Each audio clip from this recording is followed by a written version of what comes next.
Hi, I'm Jamie and I'm a parent.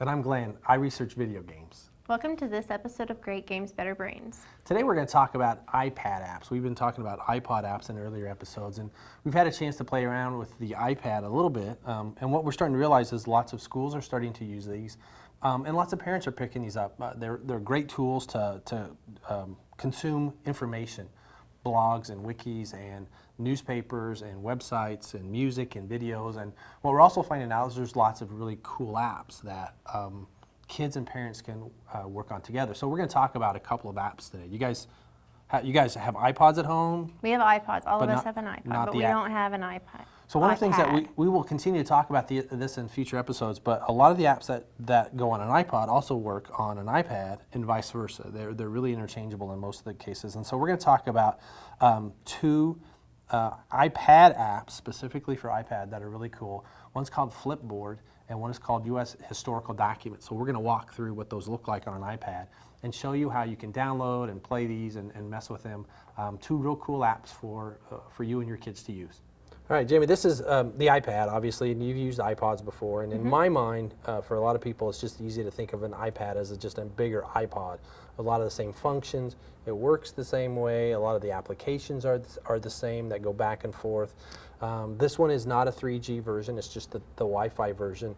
But again, lots of functionality that we can build into this. And two of the apps that I want to show you, and you may have some other ones that you might be able to share from your iPod. We'll talk more about that later. Can we back up a second? Yeah. And what's the difference for parents that don't understand between the Wi-Fi and the 3G? That's a great question. 3G is basically, it's almost like having a little cell phone in your iPad. It's going to connect to the internet through the same cell phone technology that your phone does. Okay. Wi-Fi would be just internet wireless. So if you have internet wireless in your house or your office or however you get it, then it's going to connect via the Wi-Fi. You can get an iPad with both of those functions built in or one or the other. So this one's just the Wi-Fi. And obviously, I've got lots of applications that I use, some of these more than others. Right now, I'm unfortunately hooked on Angry Birds.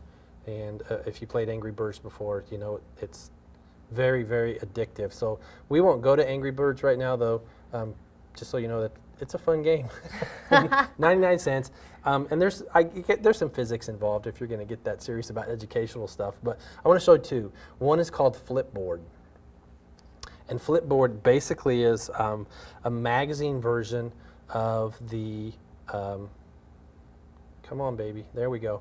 A magazine version of online content. So it goes out and finds the content that you want it to find and then puts it in a magazine layout.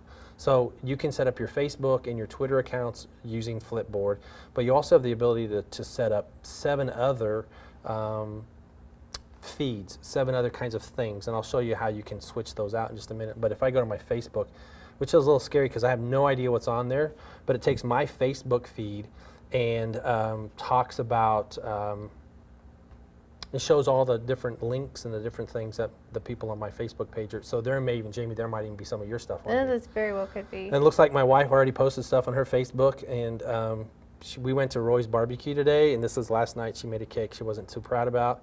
My son, yeah, I'm really proud of him, drawn on his hand, that's good. But really anything else that people post is gonna, I love that video by the way, is going to show up here on my Flipbook. So pictures, links, suggestions, links to articles. This is a quick way for me that just scan through my Facebook stuff. But for example, I can also get caught up on news. So it goes out and finds links from lots of New York Times, CNN, New Yorker, lots of things out there that I can set that up and just browse through very quickly, almost just like a little magazine. Do you set your preferences so it's CNN? Yeah, there's some things that you can set. This one is obviously they have kind of a, because this is Flipboard, these are all the Flip applications, so they have a kind of an agreement with certain news deliver systems, but you can go in there and edit. For example, I've got like a Flip game channel. I'm going to get rid of that, and then I have the choice of quite a list of different things. So if I went TED Talks, now TED Talks is on there. And this is free? This is free. Wow. Yeah, and so I've got my videos, and I can play those right in my, I've got a choice, I can play them right in my Flipbook. You know, I don't want Flip Eats anymore, I want something else. So this is just a way for parents, I think, and teachers too, if we're going to talk about teachers, but really parents who want a quick way to gather information and just literally flip through a bunch of data quick. This is a quick, easy way to do that. And since it's free, why not? Another one that's really more for, and I'm a history geek, so this is a U.S. history documents. There's over 200 documents in this list.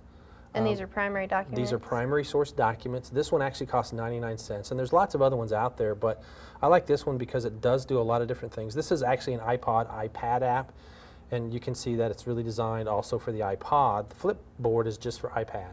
It really isn't going to work anywhere else, but I can make this bigger so it shows up nice and clear on my iPad, and I can pick any of these documents and scan through those. So this is one of those, I think, a nice little tool for students as we start school, and teachers too, that I can highlight stuff and I can save stuff as favorites. I can scroll things. I can, again, make it bigger and make it smaller so that I can read it. And it's just a nice little tool for teachers and parents to help review social studies and history stuff. And the fact that it's cheap, there's free ones, and this is the 99-cent one.